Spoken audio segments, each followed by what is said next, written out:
Hello and welcome to the Codersart. In this video tutorial, I will teach you how to what, how and why about Pandas library and important functions. So here are some important topics about the Pandas like basics of Pandas or introductions, column selections, filter and sorting, group by, missing value and important functions, time series and others.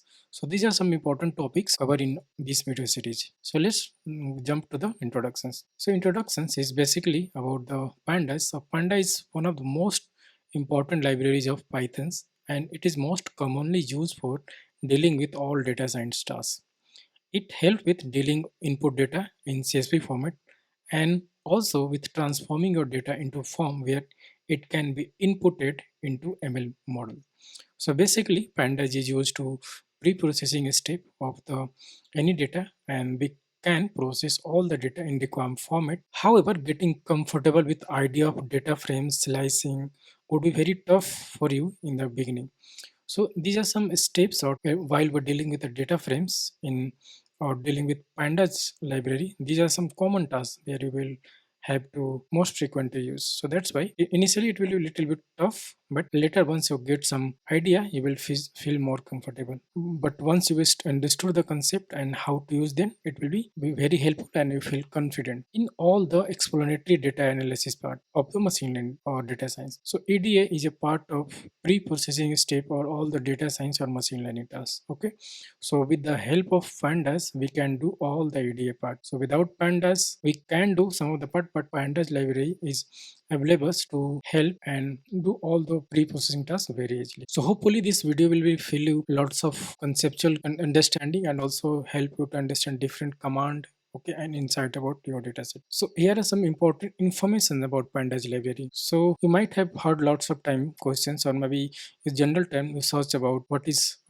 pandas stand, who is the developer the pandas. So here are some important informations about pandas library. So important search concept is pandas. Who developed the panda was developed by Wes McNee. And about this pandas library, the original authors already discussed. Wes McNee initial release was 11th January 2008. Stable release was 1.4.2 versions in April 2022. Repository GitHub repository available this development version, and this pandas library is implemented in Python, C, Python or C programming language. Official website is pandas.pydata.org. Pandas is stand for Python Data Analysis and Libraries. Okay, so that is not important to remember, but just for as information I have listed here. So here are some library features. So how with the help of pandas impact we can create and what are the things we can do. So pandas, most of the tasks is done using data frames. Okay, so data frame objects for data manipulation with integrated indexing. These are library features. Tools for reading, writing data between in-memory data structure and different file format. Data alignments and integrated handling of missing data. Resampling or reshaping and pivoting of datasets. Label-based selections, fancy indexing, subsetting of large datasets. Data structures, column insertion, deletions, group by engines allow split, apply, and combine operation on datasets. Data set merging and joining. Hierarchical axis indexing to work with high dimensional data in the lower dimension data structures. Time series analysis, provide data filtering. So there is lots of features like this. So these are some important or most used features or of this Python pandas library. Okay, so now moving to the next point. So so where we should use pandas. So pandas is basically used for data intensive work in Python, and that's why pandas library have become more essential. And here is a documentation available at this link. One more questions like when do you need pandas? So these are case where needed. So most of the time where the data intensive work is available or needed in Python, so pandas do this thing best way and more efficiently and easily, and also it will be very handy to use. So this was thing. So till now this was just introduction about pandas. So now moving to implementations part, let's how we can use the pandas. So in first question it will be how to install. So if you have already Python editor is already installed your computer, so maybe pip is a one command. With the help of pip command we can install all the pandas or not sorry pandas, all the Python libraries or Python related libraries. So sometimes it's a pip or sometimes pip3. Pip3 is basically represent a Python 3 version, and if without 3 it means just a 2 version, but sometimes it will also work as a Python 3 version if you use pip3. So sometimes it's work with Python 2 or Python 3 as well, but most of the case pip3 is work for Python 3 version. Sometimes create the issue, so that's why I'm using pip3 for all the Python library will install for Python 3 versions. Okay, so with the help of this you can install. So I have already installed these ones, but still I'm going to show you. So like this command is used to install in your command prompt. Like suppose, yeah, if you have this terminal, okay, so open this terminal, okay, and just type this one, pip3 install pandas. Okay, so if the pandas will be already installed, then it will show some error messages, or not error messages, some notifications, something like that. Required requirement already satisfies. Okay, it means panda is already installed. Okay, so you can install similarly like that in your computer. But if you want to install pandas using this Jupyter notebook, or maybe right now I'm using Google Colab, so you can use by this way. Okay, like exclamation marks, and then after you can enter this command. Okay, so directly you can install from here. So here you don't have to put any exclamation mark, but if you want to install pandas in your computer directly from notebook, so in this case this exclamation marks is very important. Okay, so in our case we have already installed, so if you run it again, so it will show the same messages. Just run it again. It will take a little bit time because Google Colab is connecting. Once it will be successfully executed, so you will get these messages as the same one previously. Okay, so you get this message. So it means Panda is already installed in your computer. Okay, requirement already satisfied. So this is the way how we can install library or Pandas library in your computer using terminal, and either or directly through Jupyter Notebook or Google Colab. So you can install something like that. So the next question is how to import pandas in Python program. So this is a syntax like import pandas as PD. PD is called import alias. Okay, it's just like as a nickname we use. Every time if you do not to write, if you do not want to write complete uh, word like pandas, in this that case we are using as PD is a shortcut. So instead of pandas we will use as a PD. So it is treated as a alias. Okay, so in first line, now I start your coding part. So in first line of code, I'm just first I'm going to import this pandas library. Then after importing, we can perform all the operations related to pandas. Let's run it. Okay, so this is a tick mark. It means it is this cell is executed. Okay, so after importing the pandas library, our first task will be we have to perform all the data intensive work on some of the data sets. So first we need to load data, or some type of data is required. So first try to understand what are the different commands for loading data in pandas or with the help of pandas. So loading data. So there is no any restriction about selecting data set. You can apply all these concept accordingly. For this video, I'm using Google Colab sample data. Okay, so the data set in this video or this tutorial I'm using is CSV file format. Okay, and the functions used to load the data is pd.readCSV, read underscore CSV. So this function is used to load data in CSV format. Okay, read underscore CSV is used to load CSV file format data. Okay, so in this one also talking about this function pd.read underscore CSV, this will return always a data frame variables. Okay, so data frame is just like a tabular structure, or all the data is segregated or organized, well formatted like in row and columns, and also the indexing of rows and columns. So similarly you can consider for till now data frame as a treated similarly as a tables. All the tables have table structure like in row and column indexing. You can just think data frame as a top, as a form of table now. Okay. So next step, first we have to load the data. How to load the data? It should be some data set, right? So maybe in CSV format, something like that.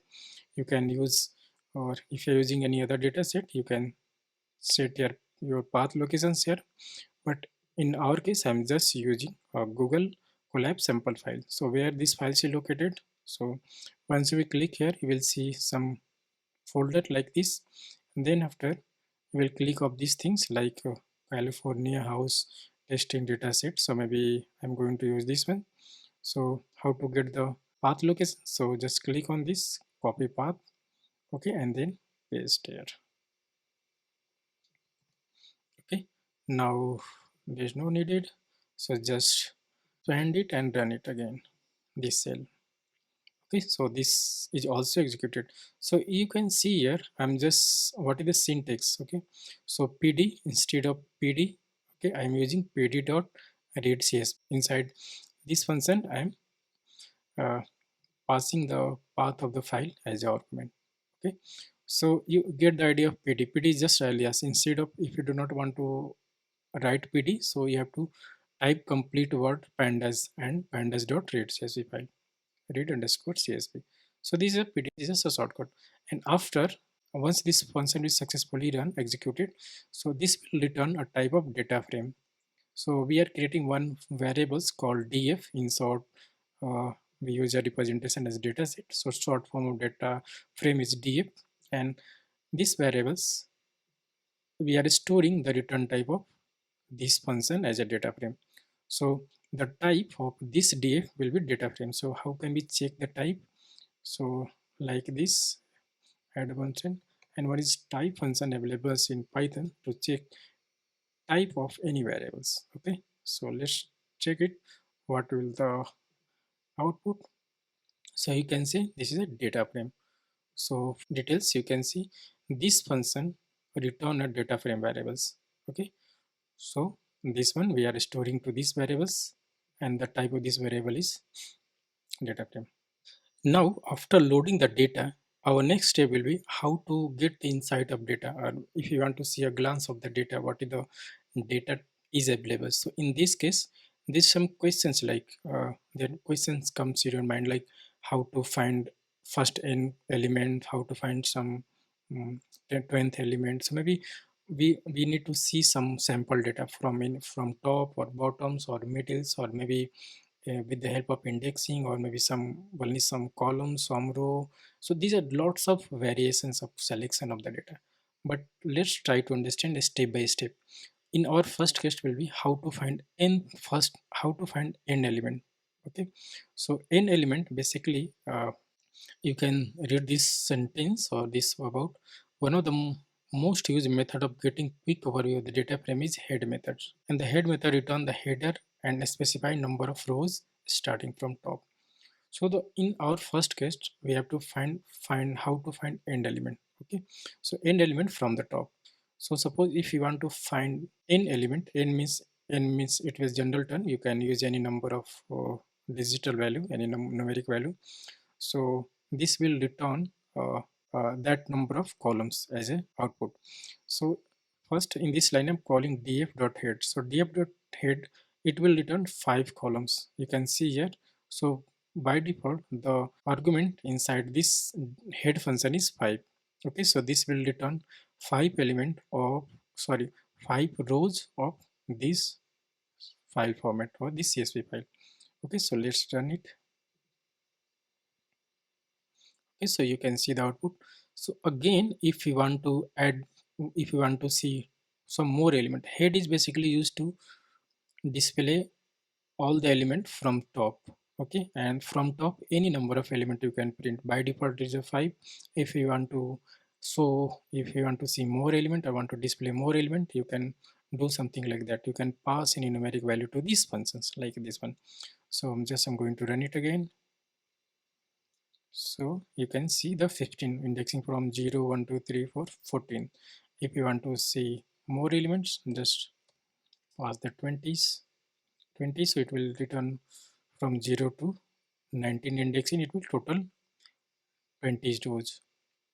Okay, so make sure the head is also always return the element from top to nth element, like how many number you are passing. Like if you are passing 20, so it means 20th element. But if the indexing start from 0, it means 90th element, 19th element. Okay, this one. So similarly, how to find the data from bottom. So finding the data from bottom or nth element from the bottom, we use tail functions. Just like head, a tail is a similar functions, and do the same. Everything is the same. Just only idea is there. It will return from the bottom. Suppose if we pass without any argument, either any value, so it will return by default 5 element from the bottom. Okay, so maybe total number of element will be this much. Okay, and that with the help of tail you can return this one. If you want to display some more element from the bottom, so you can pass like this any numeric value. Okay, like this one. So these are two important use of head and tail. Now let's moving to the next point. Some important informations we need to also know about the data frame.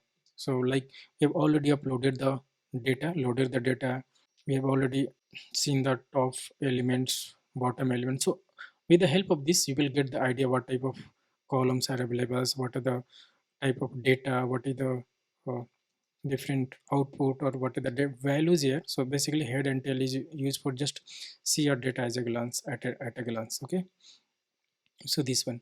So for you can see these are everything we are using with the help of df, because df is a variables that have all the informations, right, or as a return as a data frame. So all the operations will perform on this one like df.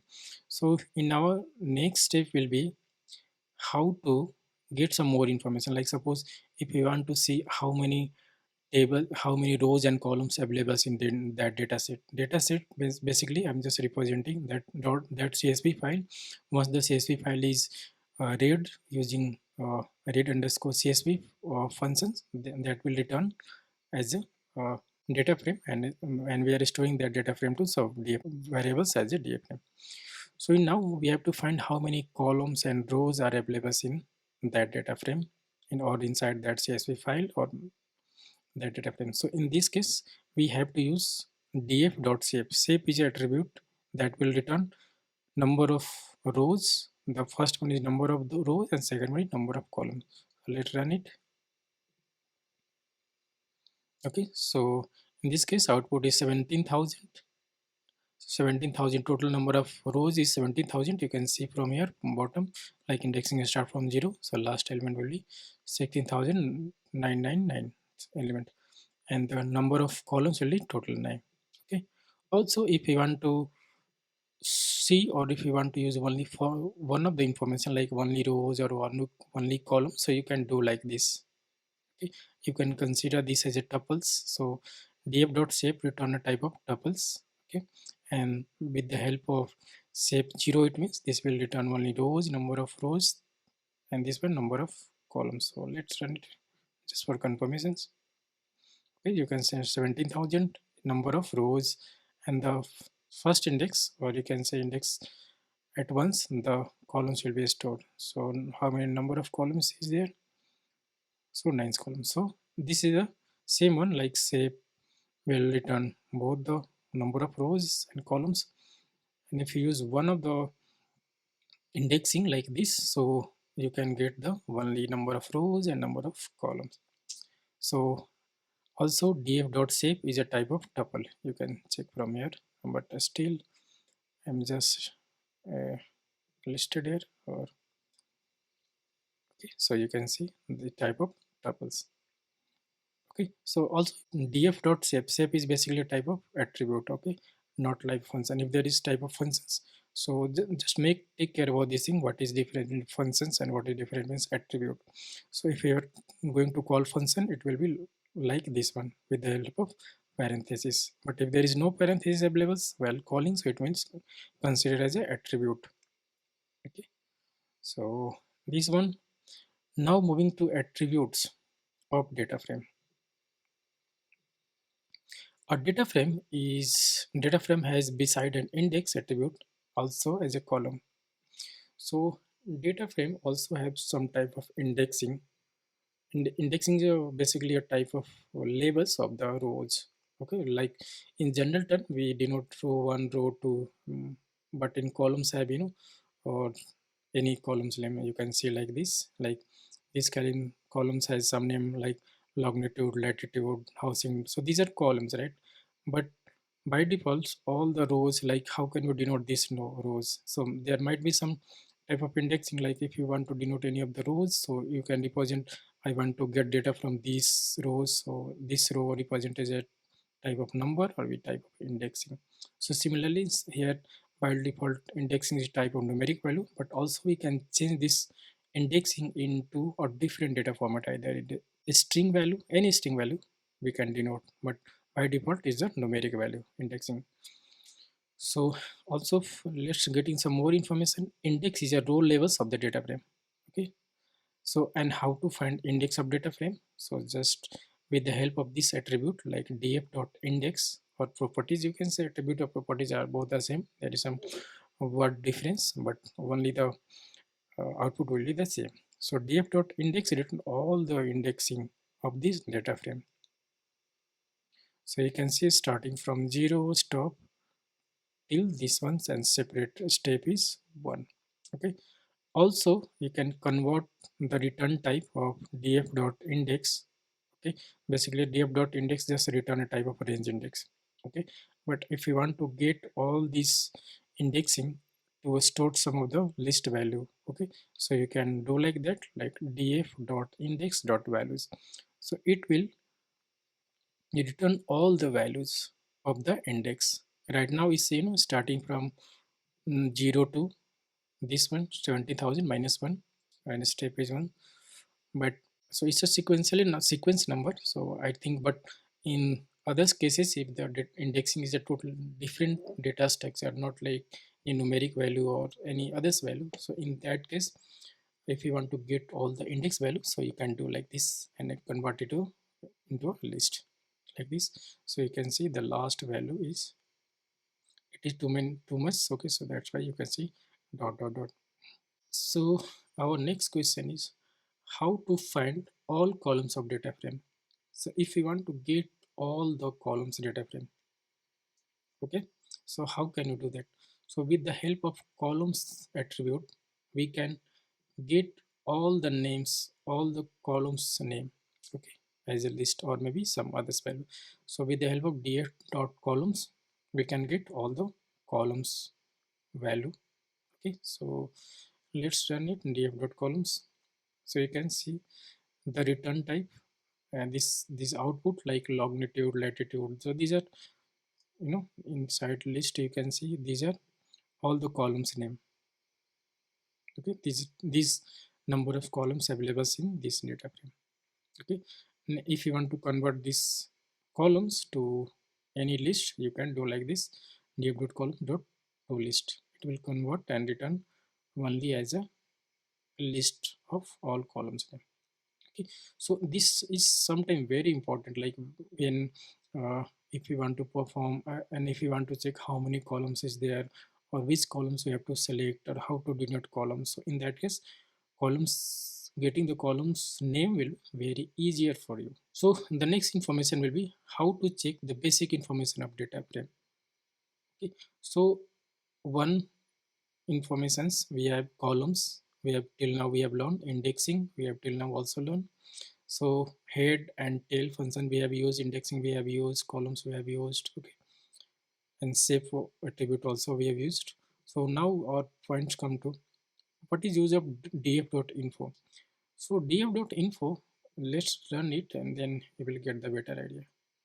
So once you run this command or functions, you can see this type of output. So the is first line is just indexing 0 1 2 3. This is columns name, and this one is number of columns available. Okay, number of non-numeric values. These are also count, data types. Okay, so with the help of info functions, we can get all the columns name and also number of different values okay, and also the data type of that columns. Okay, so you can see longitude data, longitude columns have this data type, this have distance. So all of the uh, columns right now for this data structure, sorry, for this data set or this data frame has all the float values. So that might be different if your data set is different. Okay, so this one, so df.info is just helpful for getting the data type of all the columns all together. Okay, something like that. Also you can see the count value.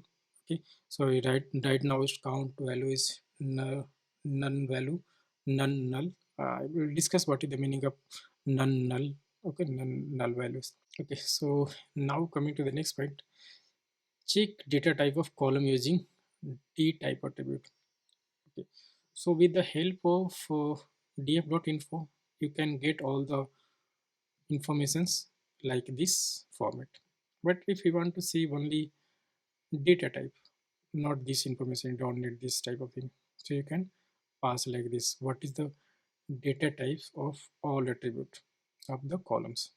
So df.dtypes is a type of attribute that return the data type of all the columns. So if you want to check data type of all columns in a data frame, you can use dtypes functions. Sorry, dtype attribute or properties.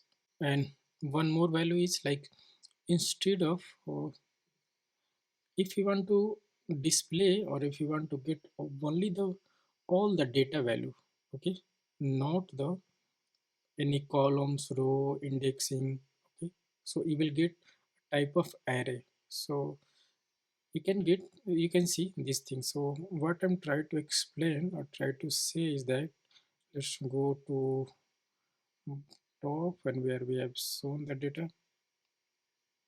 Okay, so like this one, suppose if you want to get only this data, you don't need this unnecessary information like columns, sorry, yeah, columns name and this indexing part, row info, row indexing, just like, don't need any tabular structure or data. So in that case, this functions is very helpful. Where okay, we were in this one. So df dot values, basically this will return all the values of the data frame, not any unnecessary rows, columns, labeling. Okay, so with the help of this one more important functions in data frame or pandas have describe functions. Okay, so let's run this function and what this will do or return. So you can see the describe function basically provides some basic more important statistic of all data set columns. Okay, but you can make sure all these columns to describe only return this statistic like count, mean, standard deviation, mean, 25 percentile, 50 percentile, 75% percentile, max. So and these are different columns. So df.describe basically return all the important statistic information of the all numeric data set. Oh sorry, all numeric columns, not non-numeric columns. Okay, but in our case all the columns have numeric value, so that's why we are getting all the value. But if suppose latitude or some of the value, if there is a string value or something like that, so for a string value that will not return any statistic calculations, only they will return all the numeric data columns values in this format like columns, sorry, count, mean, standard deviation. Okay, so that time also uh, describe function is important if we want to check the count of for a particular columns data, or if a standard deviations a percentile, first percentile, second percentile, like that. So describe is important function. So describe or dot info is two important function. You might be used most of the time while doing data scientist work or data intensive work. So the describe function describe the summary of a statistic, just so you can get this definitions term, or just for notes purpose you can write it down. So thanks for watching, see you in the next video, have a nice day.